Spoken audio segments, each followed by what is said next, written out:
अच्छा, तुम्हें एक चीज़ बताऊं। ये लाइक शेयर सब्सक्राइब वाली बात नहीं है। मतलब वो पीछे बटन देख रहे हो, दूसरे चैनल का है। मतलब किसी और का नहीं कि पड़ोसी के स्टूडियो में आकर तू बैठ गया, नहीं, मेरा ही है। मेरा दूसरा चैनल है ना, मतलब हमारा, सॉरी, चाचा के फैक्ट्स वाला, ये उसका बटन है। उसका अभी गोल्ड आना बाकी है और इसका अभी ये वाला आने बाकी है। तो मतलब आप क्या कर रहे हो कचू, मतलब समझ नहीं आ रही हमें। इतनी सारी तुम्हें ढेरों कहानी सुना ली, उसके बाद भी तुम्हारे बटन पे हाथ पहुंचते पहुंचते रुक क्यों जाते हैं?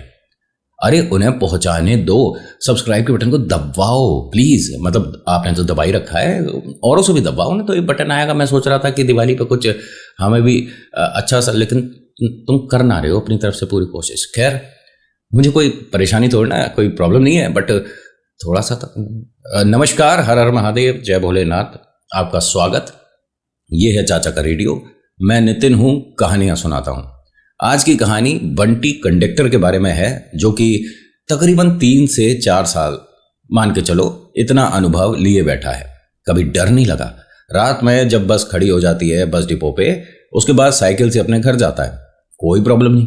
कभी ऐसा भूत प्रेत का एक्सपीरियंस इसे हुआ ही नहीं। हाँ, टोने टोट के भाई सफ़र में ये चीज़ें दिखती रहती थी, लेकिन ऐसा नहीं कि इससे भयभीत होकर घर पर बैठ गए। काम कर रहा है, सब कुछ सही चल रहा था, लेकिन बंटी की जिंदगी में इतना बड़ा परिवर्तन होने वाला था जिसकी इसे उम्मीद नहीं थी, और इसी की एक छोटी गलती की वजह से। ये गलती अगर आप भी कर रहे हैं तो प्लीज़ थोड़ा सा सुधार की ज़रूरत है, अदरवाइज ऐसा ना हो कि बंटी की जगह अगली कहानी आपकी हो। देखिए, विस्तार से बताने की कोशिश करूंगा। इनकी जो बस है वो कौन से सफ़र पे रहती थी, मतलब कौन सा उसका रूट रहता था। ये आप जयपुर साइड जाते हो ना, तो जयपुर से पहले राइट हैंड साइड पे, दिल्ली से जयपुर मतलब, तो आपको रेवाड़ी भिवाड़ी ये सब मिलता है, ठीक है, हरियाणा है ना।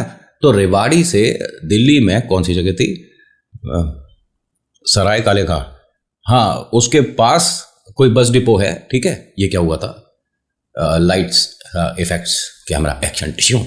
ये मैं कहानी पर रहूँगा, इधर उधर निकल जाता हूँ। आप पहली बार आए हो ना, तो आप ना एकदम घबराना नहीं कि बात करते करते ये कहाँ की बात कहाँ जा रही है। मतलब हॉरर स्टोरी के बीच में एकदम से आपके घर में जो छिपकली है वो नर है कि मादा, कैसे सवाल पूछ लिए। तो ये चलता है यहाँ पे। थोड़ा सा मैं लोगों ने खुला छोड़ रखा है, मतलब बिल्कुल खुला छोड़ रखा, कोई पट्टा वट्टा भी नहीं। मेरे घर में कभी भी काट लेता। खैर, कहानी बंटी की है, जो कि इस सफ़र में बहुत समय से है, उसे एक्सपीरियंस है, कंडक्टर की नौकरी कर रहा है, सब कुछ एकदम नॉर्मल। और इनका जो रूट है वो बीच में 2-1 जगह रुका करता था। मतलब जब बस वहाँ से आती है आपके रेवाड़ी से दिल्ली के लिए, तो बीच में किसी ढाबे पर रुक गई, कभी खाना खा लिया, कभी लोगों ने चाय नाश्ता कर लिया, या कभी लोगों को बहुत तेज, जी हमारे को तो वॉशरूम जाना है, रोक दो वरना तो यहाँ पे बाढ़ आ जाए। तो ऐसे में ये रुकते चलते रहते। होता क्या है कि एक बार की बात है, जब ये एक ढाबे पे रुके थे, बंटी और इसका जो रवि ड्राइवर है खाना खा रहे थे, और सभी को बोल दिया था जितने भी पैसेंजर थे कि आपको 10-5 मिनट का ब्रेक मिला है, 15 मिनट का, आप फ्रेश अप हो लो थोड़ा, फिर चलते हैं। तो ये खाना वगैरह खाकर बस के आगे पीछे दाएं बाएं ऐसे घूम रहा था, अपने मतलब घरवाली से बात कर रहा था। घूम क्या रहा था, सीधी सीधी बताता हूँ, इसमें शर्माना क्या, अपनी घरवाली से बात कर रहा था। होता क्या है कि अपनी घरवाली से बात कर रहा था, बात करते करते उन्होंने बताया, इनकी वाइफ ने, कि अगर कल तोहफा नहीं मिला तो तुम्हारे बाल नोच लिए जाएंगे। और वो किस वजह से कि इनकी शादी की सालगिरह थी अगले दिन, और उसी दिन इनकी धर्मपत्नी का जन्मदिन भी था। तो उसने कहा कि बिल्कुल तोहफा दूंगा। और तोहफा तुम कल की बात कर रही हो, मैंने तो तोहफा खरीद लिया झूठी मुट्ठी में, और वो भी वाइफ से झूठी मुट्ठी कर रहा है, वो भी तोहफे के बारे में। तेरे तो बाल नोच के तेरे को एकदम ऐसे सफाचट कर देगी कि मतलब तेरे सिर के ऊपर वो आटे की लोई रख के मतलब पराठे बना लें, इतने ज़्यादा प्लेन कर देंगी। अगर धर्मपत्नी आज उन्हें जरूरत नहीं कैंची की, वो तो हाथ से उखाड़। उसने कह दिया अपनी धर्मपत्नी से कि मैं तुम्हारे लिए गिफ्ट ले चुका हूँ, बट इसके पास कोई गिफ्ट है नहीं। अब रात में जिस वक्त ये बस पहुंचेगी, गिफ्ट का कोई मतलब ही नहीं बनता। तभी यहाँ एक आदमी आया रात के इतने बजे। अरे भैया, कौन सामान बेच रहा है? मतलब अगर इस ढाबे पे दुकान होती तो समझ आता, टॉफ़ी, बिस्कुट, नमकीन, या गिफ्ट्स की, या टॉयज, प्लास्टिक वाले। यार चलते फिरते कोई नहीं बेचता, हाईवे पे तो मतलब ही नहीं, कितनी बस और कितनी गाड़ियां रुकेंगी हाईवे पे। यहाँ एक आदमी आया, कहता भाई साहब इत्र लोगे? इसने फ़ोन मतलब काट दिया था और बस को इधर उधर से देख रहा था, हवा पानी चेक कर रहा था। बंटी ने उसे देखा, कहता कि भैया तू तो मतलब दुनिया का सबसे अच्छा आदमी लग रहा मुझे, मतलब तूने मेरे घर परिवार, मेरे बाल, मेरी सेहत सब बचा ली। उसने कहा जी मैं समझा नहीं, मतलब आप मुझ पे गुस्सा हो रहे हो, खुश हो रहे हो क्या? कह रहे भाई सबसे बढ़िया इत्र जो है वो बता। उसने दिखाया, बहुत बेहतरीन बेहतरीन इत्र दिखाए और शीशी जो थी बड़ी कमाल कमाल थी। उसने एक शीशी पसंद करी कि भाई ये वाली बड़ी गजब लग रही है, क्या है ये? उसने कहा इत्र की शीशी है और थोड़ी महंगी है। उसने कहा महंगी सस्ती छोड़ो, तुम पैसे बताओ। इसने पैसे बताए तो बंटी के हाथ पैर फूल गए कि भैया ये महंगी नहीं, ये तो बहुत महंगी है। उसने कहा मैंने पहले ही कहा था। कह रहे इतना महंगा सामान तो तू नहीं बेच रहा होगा भाई, ऐसे तो हम जाके शोरूम से नहीं खरीद लेंगे। और बंटी को वैसे इत्र परफ्यूम का शौक इतना नहीं था, लेकिन इसकी महक, बंटी को लग रहा था कि भाई इससे बेहतरीन मैं तोहफा शायद नहीं दे पाऊंगा। और उसकी जो शीशी है ना वो बहुत ही गजब थी। बंटी का ये जो मालिक है, मालिक क्या दोस्त ही कहूँगा, रवि, वो आता है कहता है क्या खरीद रहा है? तो बंटी ने बताया कि कल घरवाड़ी का जन्मदिन है भैया, अगर नहीं खरीदा ना तो गड़बड़ हो जाएगी, ले ले फटाफट। और बस में सब लोग बैठ रहे हैं। इसने पूछा कि भैया पैसे बताओ। रवि बार्गेनिंग में बहुत जोरदार था। इसने एग्जाम्पल के तौर पे बोल रहा हूँ वैसे कि शीशी बताई कि जी 600 रुपये की है। रवि ने उसकी तरफ देखा कि 600 रुपये का इत्र खरीद रहा है, अरे कैसी बातें कर रहा है? तो इत्र वाले ने कहा कि आपके हिसाब से कितने का होना चाहिए? कहते भाई मेरे हिसाब से तो ये 50-60 रुपये का होना चाहिए, ज़्यादा बात है 100 ले ले। बंटी ने कहा कि अरे नहीं 100 में। उस आदमी ने कहा कि अच्छा 250 दोगे। बंटी को भी लगा कि यार रवि की बातों में यानी वजन था। उसने कहा ना तुम्हारी ना मेरे रवि भाई की, 150 दे देता हूँ। उसने कहा चल ठीक है, 150 रुपये दूंगा। वो चलता ना एक महीने 150 रुपये, वो याद आ गया एकदम से। आपको तो कुछ याद ही नहीं आता क्योंकि लाइक तो तुमसे होता है। खैर अब तो कैसे ही मुंह बना लो, कितना ही कुछ कर लो। किसी दिन मैं सोच रहा हूँ तुम्हारे घर आ जाऊं और ट्राईपॉड से तुम्हारे, खैर आप तो अपने हो। होता क्या है कि बंटी ने ये 150 रुपये की इत्र की शीशी खरीद ली। इत्र की शीशी खरीदी है तो चेक भी करनी बनती है। उसे थोड़ा सा हल्का हल्का स्प्रे करके देखा। इसकी क्या गजब की खुशबू थी। ना ये कोई फूलों की लग रही है, ना वो कॉस्मेटिक जो होती है वो लग रही है। मतलब समझ नहीं आ रहा, ऐसा लग रहा है पता नहीं कितने समय से किसी ने इस पर इतने एक्सपेरिमेंट करे हैं, सही में करे हैं। मतलब बहुत अच्छी लगी इसे। इसने थोड़ा सा इत्र जब लगा लिया तो इत्र की महक बहुत देर तक रहती है। परफ्यूम स्प्रे मुझे नहीं पता कितने देर तक रहते हैं, लेकिन इत्र एक अलग चीज़ हो जाती है। उसका जिसको एक्सपीरियंस है वही समझ सकता है कि इत्र और परफ्यूम में कितना ज़मीन आसमान का फ़र्क है। जैसे ये बस के अंदर आया, बस में सभी लोग कि अरे भैया बंटी, पहले तो ये खुशबू नहीं आ रही थी, क्या क्या लगाया आपने? बंटी ने कहा कि वो एक इत्र खरीदा था। अब यहाँ बहुत सारे लोग एकदम से उतर गए कि भाई हम भी खरीदेंगे, हम भी खरीदेंगे। अब ये इत्र वाला ना मिले। ऐसा भी नहीं कि भैया पूरी बोरी खाली करके चला गया, ये सब ने ढूंढ लिया। रवि ने बहुत देर तक इंतजार करा, फिर हॉर्न बजाना शुरू करा, चलिए भैया। अब हर किसी ने कहा कि बंटी हमें दे दो, हमें दे दो। 150 का खरीदा, भाई 250 ले ले, 300 ले ले। बंटी का नहीं जी, पैसों की बात ही नहीं है, ये तो मेरी धर्मपत्नी के लिए लिया है और मैं इसे नहीं बेचूंगा। इसने 600-700-800 रुपये भी ठुकरा दिए। अब सभी लोग भाई हम पता नहीं क्यों नहीं खरीद पाए। और रवि को एक बात अजीब लग रही थी कि वो इतनी जल्दी से गायब कहाँ हो गया। इतना बड़ा ढाबा है, इतनी सारी रोशनी हो रही है, इतनी सारी बसेज हैं, एकदम से कहाँ चला गया? या तो किसी बस के आगे पीछे हो गया, लोगों ने नहीं देखा, लेकिन गायब तो नहीं हो सकता, भूत प्रेत थोड़ी ना है। अब जब यहाँ से बस चली तो रवि ने, मतलब सर्दियों का सा टाइम था, तो बस का दरवाज़ा, वो जो मेन डोर होता है जहाँ से आते हैं, वो बंद किया था और वहीं पर खड़ा हुआ था। शीशे को ध्यान से देखा तो सोच रहा था कि यार इसे थोड़ा सा पैक कर लेता हूँ, अच्छी लगेगी। इसने बस में चारों तरफ देखा तो कॉर्नर पे जगह इतनी छुटी हुई थी पहले, अब वहाँ कोई बैठा हुआ था। अब इसने सबको देखा ध्यान से कि यार मतलब जितना मुझे पता है सबने टिकट ली है, ये जो बैठी है औरत किसके साथ है? रवि ने फिर अपना शीशी दोबारा देखने लगा, दोबारा उस तरफ देखा तो अब कॉर्नर की जगह खाली दिख रही है। इसे समझ नहीं आया कि भाई ये क्या हुआ था। अभी मैंने किसी औरत को यहाँ बैठे देखा है और औरत ही लग रही थी, वो नॉर्मल जैसे मतलब हमारी माताएं बहनें दोस्त होती हैं, तो ऐसे भूत प्रेत वाली शक्ल नहीं थी। दोबारा इत्र को देखने लगा, फिर दोबारा इसने, जैसे हम चोरी चुप के देखने की कोशिश करते हैं ना दाएं बाएं, कि सामने वाले को पता नहीं चले लेकिन हमने उसे देख लिया, तो इस तरह से जब देख रहा था वो बिल्कुल इसके करीब खड़ी थी, बिल्कुल इसके नज़दीक। ये उसे देखते ही घबरा गया, इसके हाथ से शीशी छूट गई। तो रवि ने कहा अरे आराम से, अगर टूट टाट जाएगी ना तो फिर तेरे को बहुत मारेगी हमारी बहू। अरे नहीं नहीं, वो अब ये पूरी बस में सबको देख रहा है, सब अपना नॉर्मल, कोई सो रहा है, कोई कुछ बात कर रहा है, कोई गाने सुन रहा है। किससे क्या कहूं। धीरे धीरे रवि भाई के पास आकर खड़ा हो गया। कहता है रवि भाई अभी ना मुझे ऐसा लगा कि सबसे पीछे कॉर्नर पे, मतलब आखिर वाली सीट पे शीशे के पास में एक औरत बैठी है। हाँ तो नहीं, उसके बाद वो मुझे बस में दोबारा दिखी नहीं।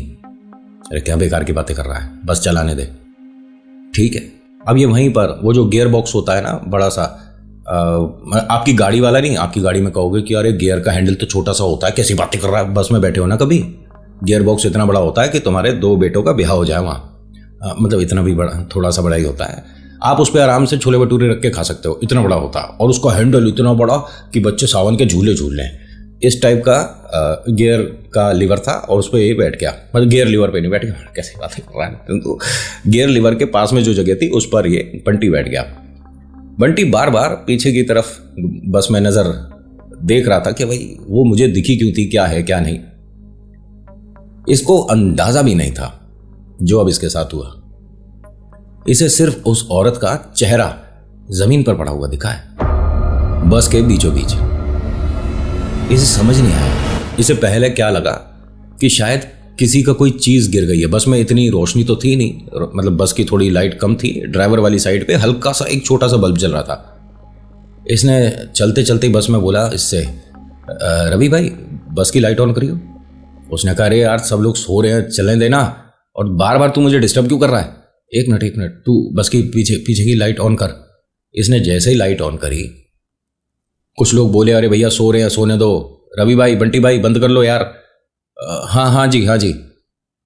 अब बंटी ने लाइट तो बंद कर दी। रवि से क्या कहता है, भैया मैंने अभी उस औरत का सिर देखा था। अरे यार क्या बोले जा रहा है भाई, मुझे कुछ नहीं समझ आ रहा, बस चलाने देगा या कहीं इधर उधर घुस जाएंगे हम। नहीं आप समझे नहीं, मैंने सिर्फ उसका चेहरा देखा है, सिर्फ जमीन पर पड़ा हुआ, और जैसे ही आपने लाइट ऑन करी है ना उसके बाद नहीं दिखा। हाँ हमारी बस में भूत प्रेत आ गए। अरे आप समझ नहीं रहे हो भैया। ये समझाने की खूब कोशिश कर रहा है। फिर सबसे क्या कहता है कि आप अपने पैरों के आसपास देखना, कोई चीज़ पड़ी है क्या, कोई बॉल हो या कुछ हो, देखना सब। अब सबने पैर के आसपास देखा, नहीं कुछ भी नहीं है बंटी। बंटी के मन में घबराहट इतनी हो रही थी कि मतलब बहुत ज़्यादा बेचैन होना शुरू हो गया। इसकी वाइफ का फ़ोन आया कि आप कब तक आओगे। मैं बस जल्दी आ जाऊँगा, लेकिन कोई बात है तो बताइए। उसने कहा कि वो गांव से चाची चाचा बुआ सब लोग आ गए हैं, और मुझे तो पता भी नहीं था कि आपने सबको बोल रखा है। हाँ मैंने 1-1.5 हफ्ते पहले घर में सभी को बोल रखा था, अच्छे से दावत करेंगे ना, और शादी की सालगिरह है, पहली सालगिरह तो। अरे वाह, मतलब आपने सरप्राइज़ बताया नहीं। बंटी ने कहा कि जो मैंने तुम्हारे लिए गिफ्ट लिया है ना वो भी बहुत गजब सरप्राइज़ है, तुम्हें अच्छा लगेगा। वो बहुत खुश थी, लेकिन बंटी उससे बात कम कर रहा था, लेकिन बस में ज़्यादा देख रहा था। इसे समझ नहीं आया कि जो मैं देख रहा हूँ आंखों का भ्रम है, मेरे अलावा किसी और को क्यों नहीं दिख रहा है। ये आराम से तो नहीं कहना चाहिए, ये डर के यहीं पर खड़ा हो गया। तो रवि ने कुछ देर बाद उसे बंटी से कहा कि काम कर, जगह बनाकर बैठ जा, कहीं कितनी देर तक खड़ा रहेगा। हाँ मैं सीढ़ियों पर ही बैठ जाता हूँ, दरवाज़ा बंद है ना। हाँ दरवाज़ा बंद है, बैठ जा।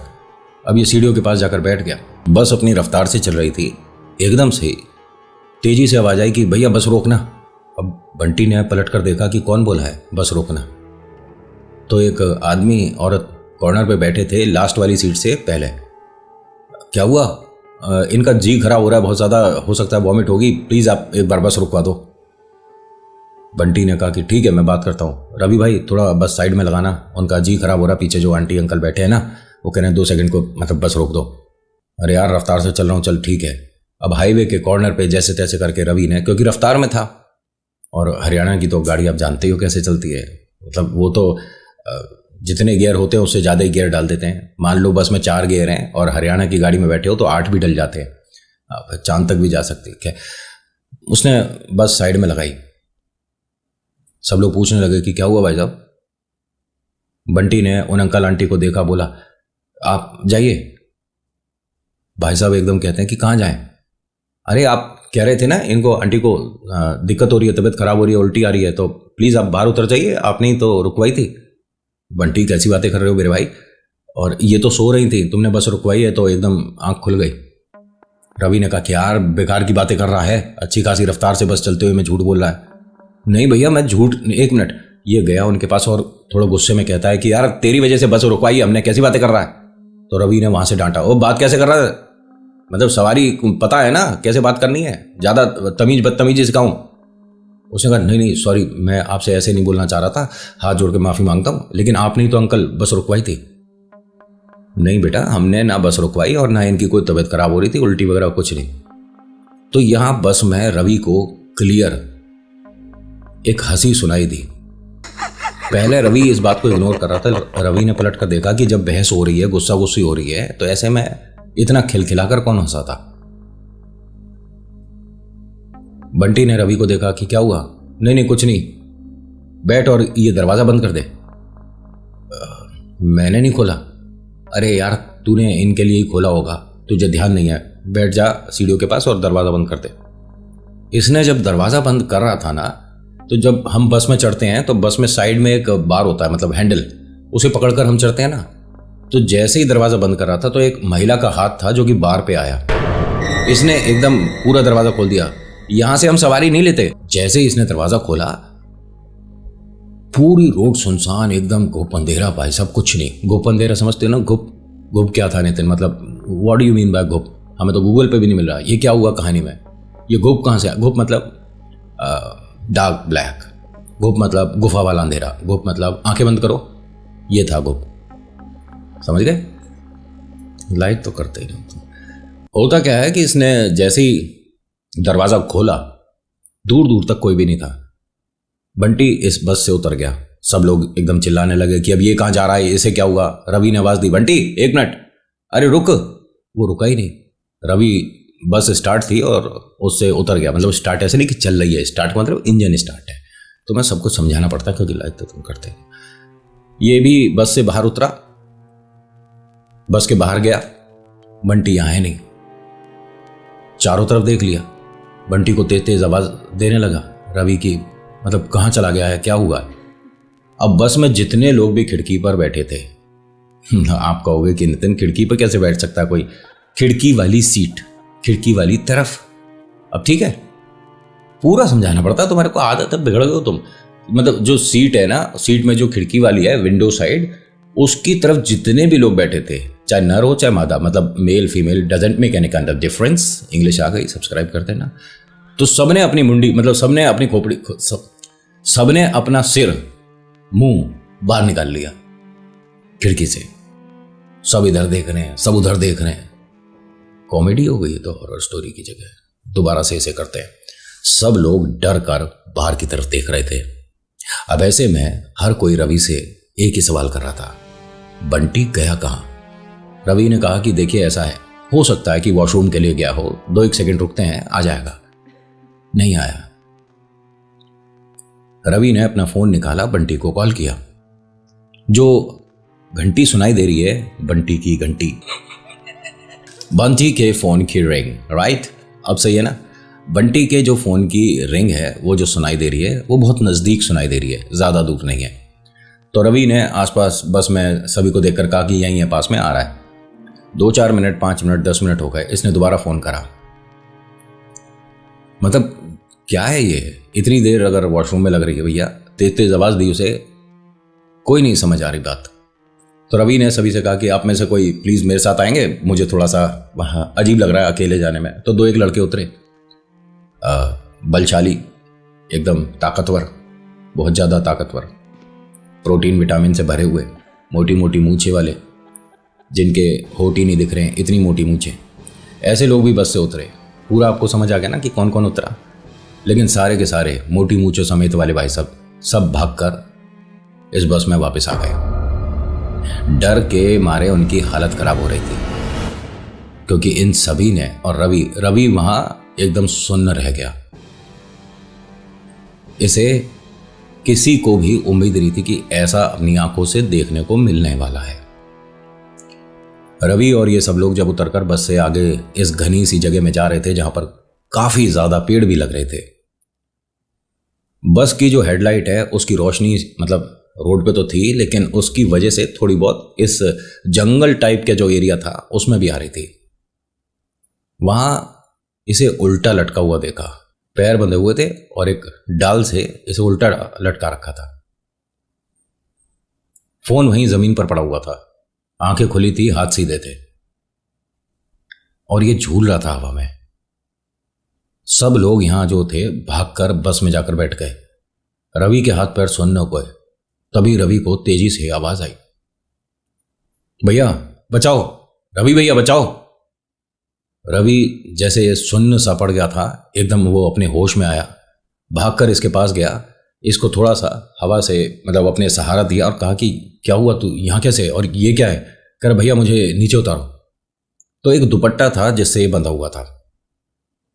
जैसे तैसे करके 3-4 लोग आए, डरते डराते कि भैया, पहले तो एकदम उम्मीद नहीं थी ना कि जो हमसे बात कर रहा है एकदम से वो 10 मिनट बाद कहीं लटका हुआ दिख रहा है, कैसा लगेगा। उसे नीचे उतारा गया, चुन्नी उसके पैर से मतलब खोली गई और फेंक दी साइड में। ये क्या हुआ था? कह रहा पता नहीं, मैं ना तो वॉशरूम के लिए आया था ना किसी काम को आया था, बस ये थोड़ा मुझे लगा झाड़ियों में कोई है तो उससे बात करने की, वो औरत का एक हाथ दिखा था मुझे वहाँ, बस में आ रही थी तो मैंने बोला था कि यहाँ से हम किसी सवारी को लेते नहीं है। फ्लक्चुएशन हो रही है ना लाइट में, है फ्लक्चुएशन। तुम्हारी तरफ भी हुई थी या मेरी तरफ भी हुई थी?